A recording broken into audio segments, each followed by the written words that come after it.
around the mountain and lots of zigzag turns because my mother was ill and my dad, the two of them, how they ever got married. I mean, opposites do attract, right? They were the two most different people that I've ever seen in this entire world. They were like night and day. She loved people. She loved friends. She loved parties. He loved privacy, quiet. And so when she got ill, big clash of values. Because he said, taking over, he said, "We don't want visitors." What? My brother and I said, "She'll want visitors." And we knew right away we had an issue. So thank God for my brother. What we did was every morning he would come over to the house and take Dad to the Walmart, because Dad loved the free donuts and coffee at the Walmart. So he would take Dad to the Walmart. The minute that they got out the door, kind of like on the farm with the chickens going out of the chicken coop, right? We would come in the other door. And in came all of her friends, right? And we would have a great time for an hour or two every morning so she could visit with them. And everything was cool. That's how we dealt with those two different value systems. And that was the topography, right, of that particular journey. My second journey with my dad was all about my getting in touch with myself. I always felt like he didn't like me as much as he liked my brother. I was the oldest child by 9 years. And when I grew up on the farm, I had to use a push mower, right? No electricity here. Push, push, push, right? My brother comes along, he has a riding lawnmower 9 years later because they had more money, they were a little bit more affluent and so on. And you know what? We always used to joke about that at Christmas, but when my mom and dad got ill, it was not a laughing matter. I mean, the whole thing about the lawnmower, and you were, I always felt like he liked you better, all came to the surface. Isn't that interesting? And we get along pretty well, But that all came up, bubbling up. So Margie had to deal with her feelings about, and he loved me just as much, I know that, but in the moment, in the stress of the moment, when he would look at my brother and say, "I want Jim to do that," every time, that feeling that comes over you, like, doesn't want me as much.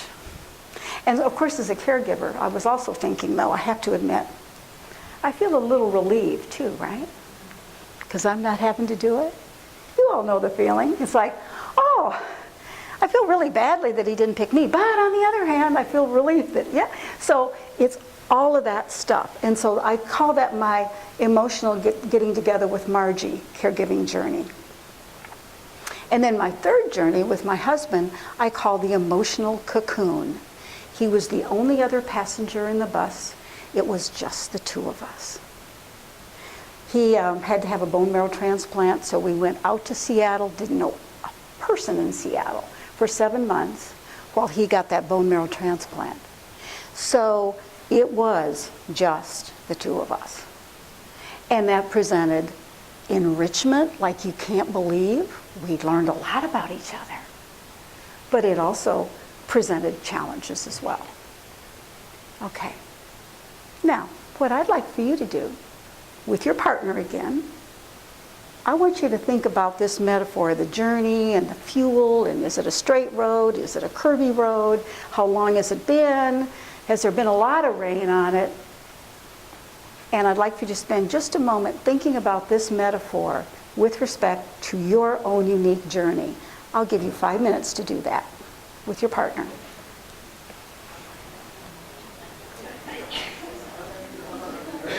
On the slide or go to the next one? Yeah, you can go to the next one.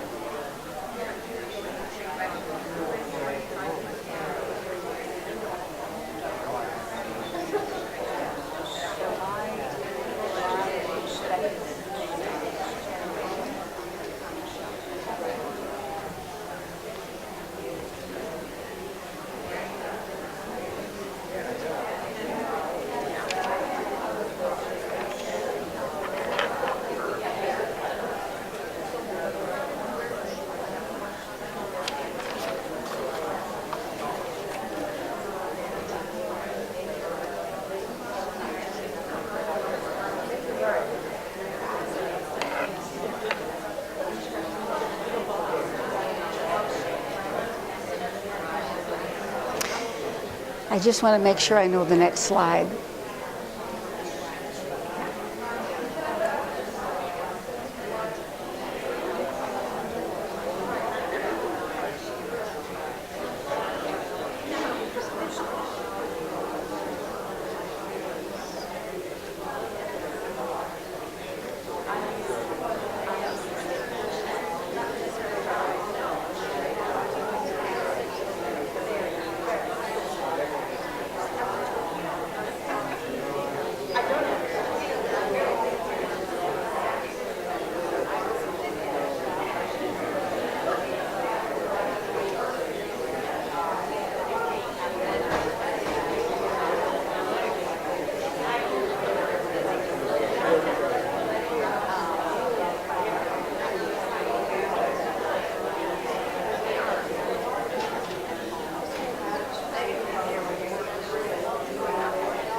Okay?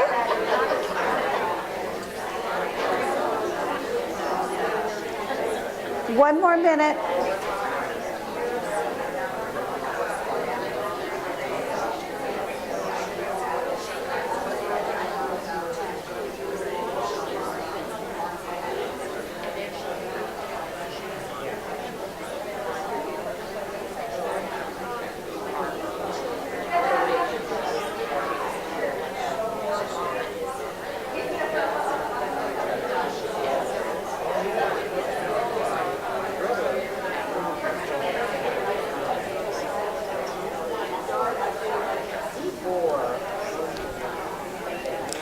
All right, everybody.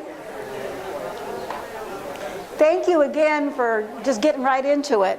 Our facilitators today have a real treat in store because I think you're going to be ready to go when you get into those concurrent sessions.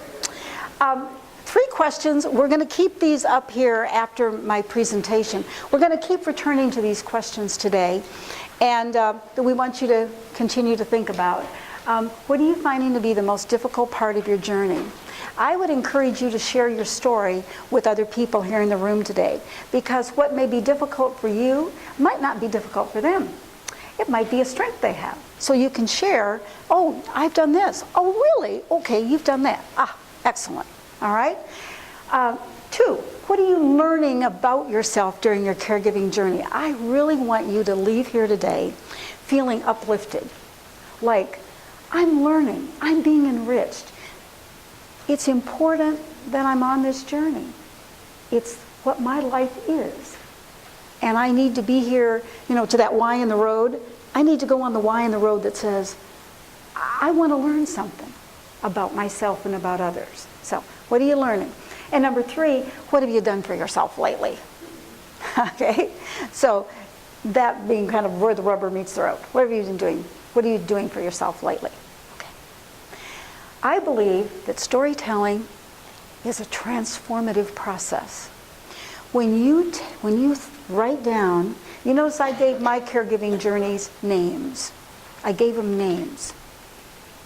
I talked about, let me just make sure I get it correct. Got it written down here. I gave my first journey the name of A Clash of Values. And my second, dealing with my own emotions and my insecurities. And the third, my emotional cocoon. When you give your stories names, or your caregiving story a name, for me, it helps you lift up yourself and give it some perspective. And then you can share it with other people. And I think that makes a huge difference in not feeling alone anymore. You feel like you're in a community of people. So, a transformative story. Jessica? All right. Storytelling, and I will read through these quickly, but these are the kinds of things it does for us in lifting us up and enriching us. It creates a we environment, easing loneliness. I heard earlier, a debit to the emotional bank account is loneliness. Well, tell your story, share it. Okay, it's unique, it will help others. It creates a human habitat in relationships. It demonstrates the power of love in all of us. It's all about giving and receiving. And it represents endless variety. Stories are always interesting. And they celebrate a shared meaning, and they celebrate the human spirit. They show why caring for others is so critical. We heard this lady say, when I give somebody a response and they give me a response that's positive, oh, it just makes us all feel human. It lifts and celebrates the human spirit. It's democratic. It's a never-ending process, and it does celebrate our humanity. Okay. So when we explore, and you're going to be doing this all day long, next one, you're going to be sharing with others in this room your struggles, your emotions, your challenges, and ultimately your success. Because every one of you in here has built character from your emotional struggles. You are coming out on the other end. If you're not there yet, you will. Because struggle builds character. And character builds hope. And hope and love are what this is all about. For people who look at me back in Winter Park, Florida and say, why do you do this work? It must be depressing. I say, au contraire. This work is enriching. It is where we will all journey someday. We are just some of us here at this point in our lives. But it's all about building character, getting hope and love. Okay, so when you share your stories today, what I want you to do is I want you to think about the well and the flowers. You're going to dig deep. Think about your own unique journey. And when the water comes up, it's not going to be ugly, dirty water. It's going to be beautiful water that creates flowers and hope and love in all of you. Okay. Before I conclude, I'd like to share with you what's in your book and how to use your book. All right? Because there are resources in there I want to make sure that you know you have.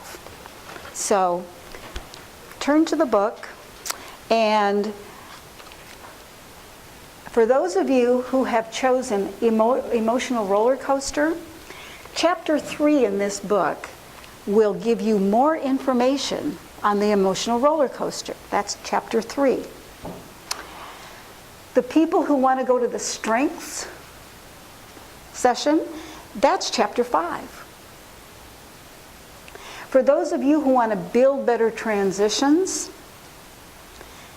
you got 3 chapters. Actually, there are bits of pieces in each of these 3. 6, 8, and 11 talk about building bridges and transitions. For those of you who are going to family conflict, Chapter 7. For those of you who want to go to Tools for Balance, that's all about simplicity, right? Simplicity and balance, Chapter 9. And somebody asked me yesterday, where's the ask for help? Guess what? It's in every chapter. Because that seems to be an underlying foundation for a lot of what we caregivers do. So that you'll find asking for help everywhere. Another couple things about the book. If you go to chapter 3, no, excuse me, page 3, sorry about that, page 3, I just want to show you how the book is laid out. Right in the middle of that page, it says how to use this book. There will be an introduction and objectives. Then there's a family story. By the way, it's not my story. I made them all up. I created all these stories fictionally, but I hope they have lots of embedded truths for all of you. So you're going to read about 3 families in this book. One is a single mother taking care of a child. One is a spouse taking care of a husband. And the third is a family taking care of an elder. So demographically, you get the whole spread of caregiving. And you know what? They're all remarkably similar. But the stories, I hope, are compelling and engaging for all of you to read. So the family story, then you're offered some considerations. Here's what you might want to consider about this chapter. Then there are tips, very specific tools. And finally, a personal journey. So if you go, for example, to chapter or to page 24 and 25, in the very first chapter, there is your personal journey and your journal. So every chapter will have that journal. The whole book is set out chronologically for all 3 stories, so you can, it's easy to read, you know. Again, I tried to adhere to the concept of simplicity because for caregivers, we don't want to have a lot of stuff going on, right? Trying to figure out where to find stuff in a book. So this all goes chronologically for you. A couple of other things I'd like for you to note. On page 31, there is this thing called the circle of emotions and feelings. All the way through the book, you'll see down on the bottom, page 31, I ask you to track your feelings on any given day. How am I feeling? Is it some positive, some negative? Is it more negative than positive? And so on. So that's a tool that I think will be very helpful for you. And then finally, if we go back to page 195, at the end of the book, there are a series of appendices that I hope are helpful. On 195, I go in and I list feelings. Now, these aren't all the feelings in the world, but these are feelings that caregivers typically feel. So that when you're asked in a chapter, well, how are you feeling? And you go, I don't know how I'm feeling. I'm just feeling rotten, right? Then go back to the feelings index and read through the feelings, and then you'll more than likely go, that's the one. That's how I'm feeling today. The same is true on page 197. I list values. I mentioned my mom and dad. She loved friendship. He loved privacy. So on the values section, that may help you sort out your families in terms of, that's why Aunt Agnes left the Christmas dinner table all in a huff, right? It may be that Aunt Agnes has some value that is clashing with somebody else in the family, and that list may be helpful for you. And then finally on page 201, the circle of feelings. I even have some blank circles for you in the back. If you get into that process and you want to do it some more, you've got all of that. And then on page 203, I delineate how to have a family meeting to anticipate what's happening and not to get into a responsive mode where you're having to react to things. You can be proactive and have that family meeting. And with that, it is 10:15. I have thoroughly enjoyed being up here talking with you, and I wish you the best day. I will be wandering around. Do not hesitate to pull me over for a chat anytime during the day. Thanks again.